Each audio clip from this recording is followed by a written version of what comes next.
Yo, what is going on, guys? I hope everyone's having a fantastic day today. So we have a few things to go over.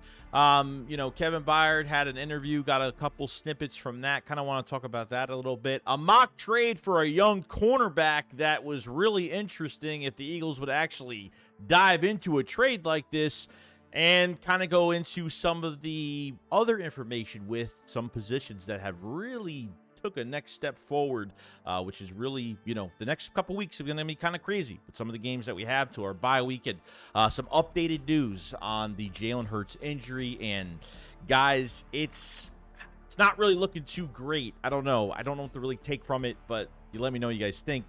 Let's get into all of it. Because I've seen enough horror movies to know any weirdo wearing a mask is never friendly.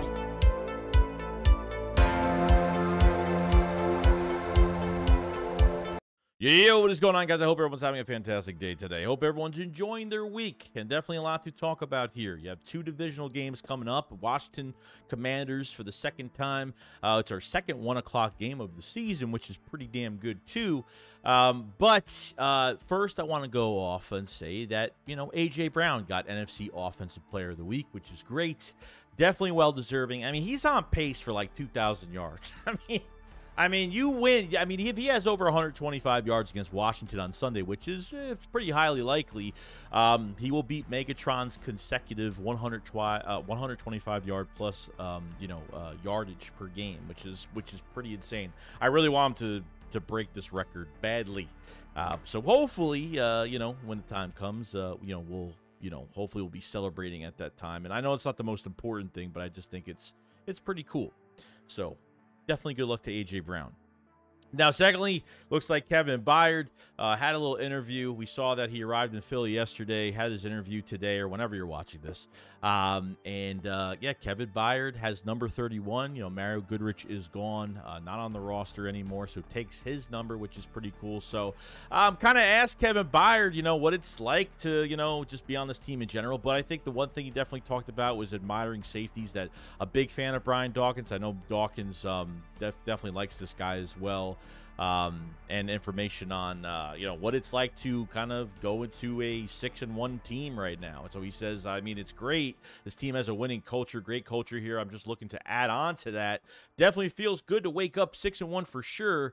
To be inherited from a bad team to a good team, it must feel pretty good that whatever that Kevin Byard does, it's going to make a difference. That back end is fantastic, which is pretty good. So, we'll find out what Kevin Byard brings to the table come Sunday. And he'll definitely play, and he's caught on. Apparently, Sean Desai has said that he's caught on pretty quick so far, which I'm not really surprised at all. So that was some good news right there.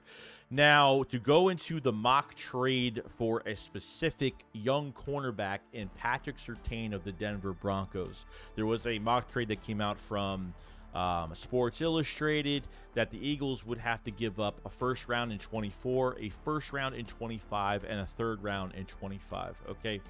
Now, I know that Surtain is very young, and if we didn't have a cornerback right now, and maybe I would say that they would make a move like this. It's tough not to. It might not even cost 2 first-rounders in the third. This is just, like I said, a mock. Take it with a grain of salt. But it's hard not to make a trade like this. It really is. But I don't want to give up 2 first-rounders and a third-round pick for a player right now. I really don't. I know it's Patrick Surtain. I absolutely get it. If they were going to move on from, Slay next year or something like that going into the 24 season, then I would say, sure, why not? But, I don't know what the future looks like right now. Obviously, we have Eli Ricks on the roster, and you're going to bring him. You're going to trade for Patrick Surtain, and what are you going to do with him? That's like the whole point right now. Like, you're going to redshirt him. You're going to keep him as a backup, giving away that much draft capital. If you trade for a guy with that much draft capital, you got to play him right now. And the Eagles really can't play him right now because they're paying 2 other guys.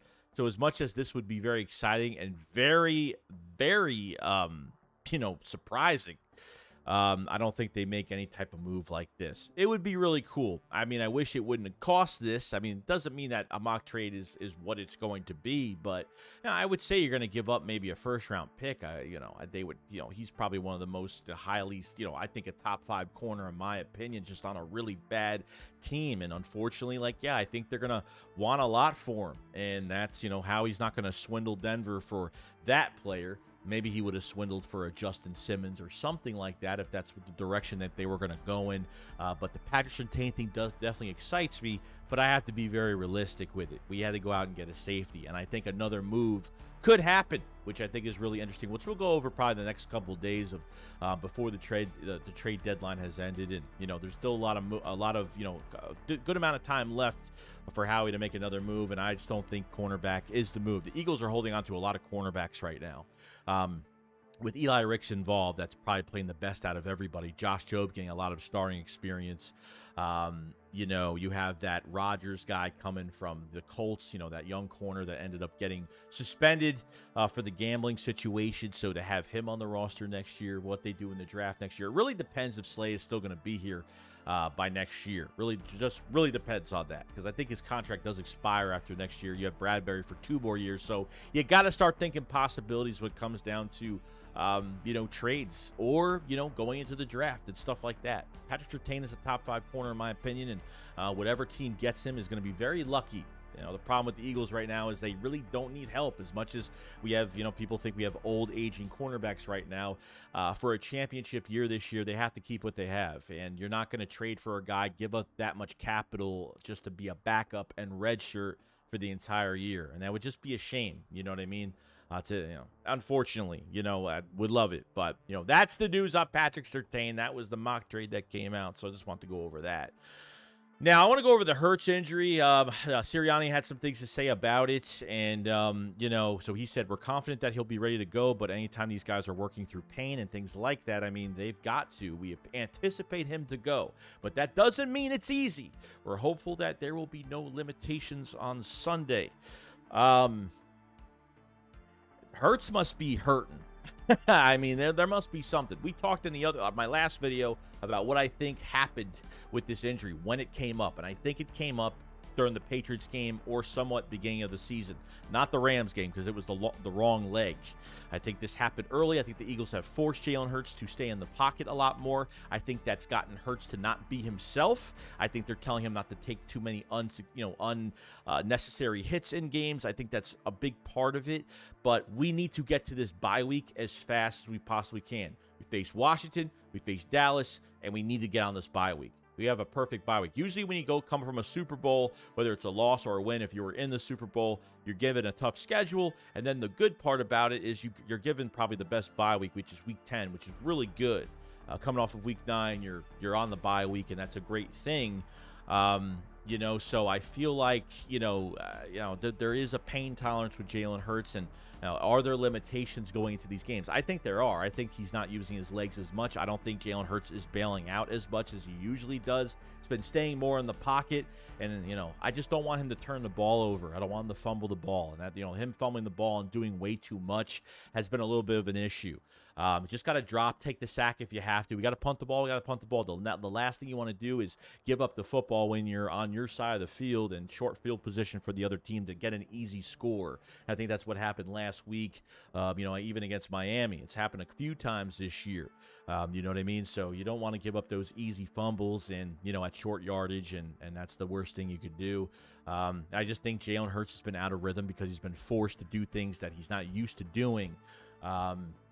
And when you make different decisions like that, it's going to affect your quarterback. And now I know that it's not Hurts. Now I know this isn't Hurts just like playing bad. This is Hurts not doing what he's used to doing. And the coaches are kind of pulling him and forcing him to do something that he's not entirely comfortable doing, which is staying in the pocket a lot more. And we know Hurts isn't a pure 100% pocket passer. He's got to use his legs sometimes too. He's a very good balance on both. And like I said, this bye week cannot come. It's got to get here as fast as possible. We need this man to rest when the time comes. Don't do a damn thing all week, but you don't want to look sluggish either. So having a whole week off is really going to help the Philadelphia Eagles and the quarterback situation. And he's hanging in there and he's being tough, and he's being tough for us, you know, and being tough for himself and his team. And it's really his teammates know this offensively. Like, his teammates know offensively that he's going through this right now, and it's really motivating them to make it as easy as possible for Jalen Hurts. So I'm very excited, you know, for the next couple games, just get a couple more wins and rest him up, because we really need it.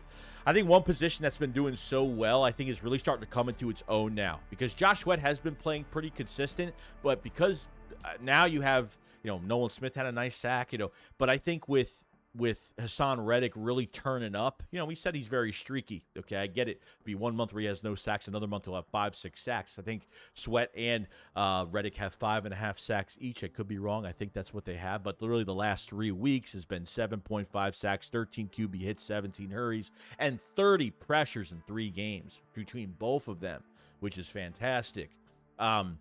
Since Reddick has gotten that cast off, even during the Miami game, those tackle for losses that he had were pretty damn good. He was very good in that game, and he was getting pressure on the quarterback too, but Jalen Carter was getting pressure, Jordan Davis, Josh Sweat. I mean, Josh Sweat has just been such a consistent player every single year. He's getting better and better and better. And since that cast is off Hassan Reddick, he is unleashed now. The edge hasn't played. The edge is fully just there now. We're starting to rise up a little bit at that defensive end position with Reddick with that cast off. I think it's a huge deal. Maybe people aren't really thinking too much about it, but it's really big right now. So very happy about that defensive end position, as well as the other guys inside of it, just playing fantastic. So very happy about that.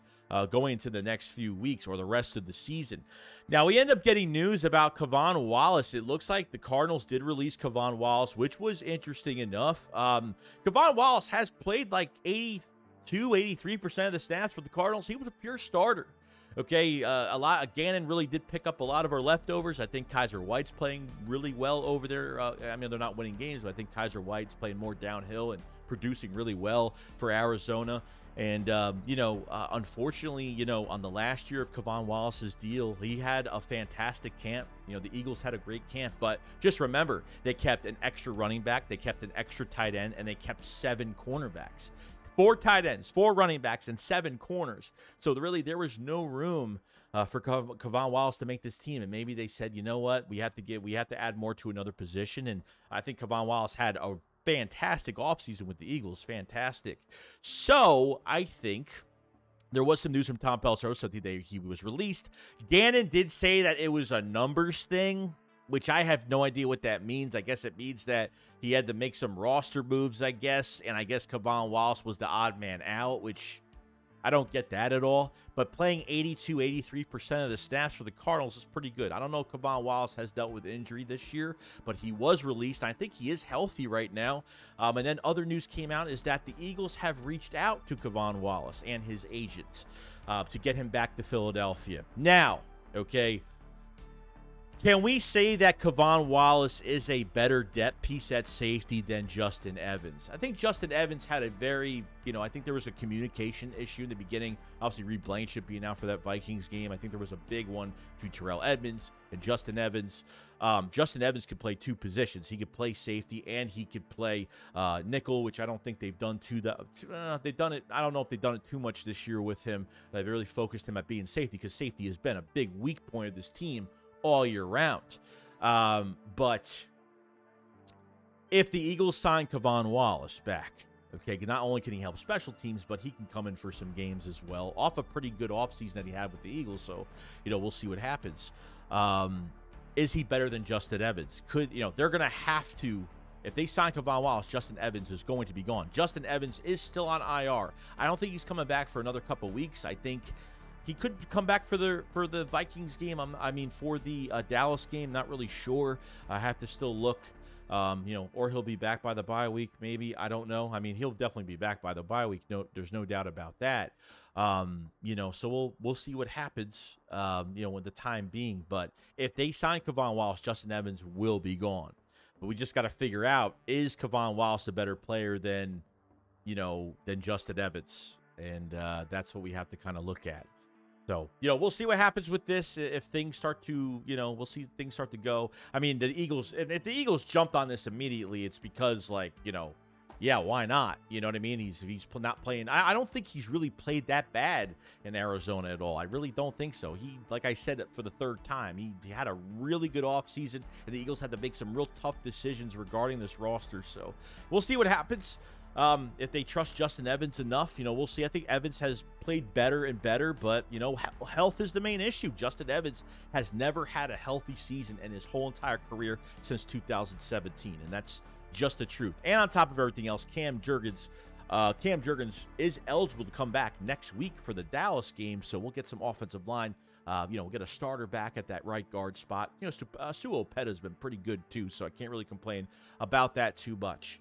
But other than that, that's pretty much it. We talked about a Surtain mock trade. Kevin Byard got his number back. Talked about what it feels like to be inherited by a 6-1 team. A.J. Brown, NFC Player of the Week, and a lot more things. So very excited just about, the rest of the year. And the Hertz injury is the big one here. We need to get to the bye week because this man is playing in pain, and the whole offense knows it, and the coaching staff knows it, and teams are knowing it now because we didn't know this for weeks until this Miami game. And we felt like, he had the little brace, the knee brace that he had on his leg. So we figured, it happened in this game, but it didn't. This happened earlier in the season, not the Rams. I'm speaking earlier when BrianJohnson was doing so many QB draws, so many QB design runs, and getting Jalen Hurts hit so many times. You notice he's sliding a lot more. You notice he's not running as fast anymore. But it's weird. The game's over, and he's literally doing a power jog inside the tunnel. So I'm sitting here like, what's going on with this knee? Is it bad? Is it good? Like, I can't tell. Obviously, it's doing well enough to where he's playing, but limitations, I think he definitely has limitations right now because they're not unleashing Hurts 100%. They're forcing him to do some different things, which is making Hurts uncomfortable, which is making Hurts have turnovers right now. I think that's a huge part of it. I don't think it's because of Hurts. I think it's because of this injury and the coaching staff forcing him to do things that he's not used to doing. I think that's a big part of it. So we got to take that into account as well. But you guys have a fantastic day, and I'll see you guys on the next one. Shakes, what up? Follow, slide. Peace out, guys. Peace.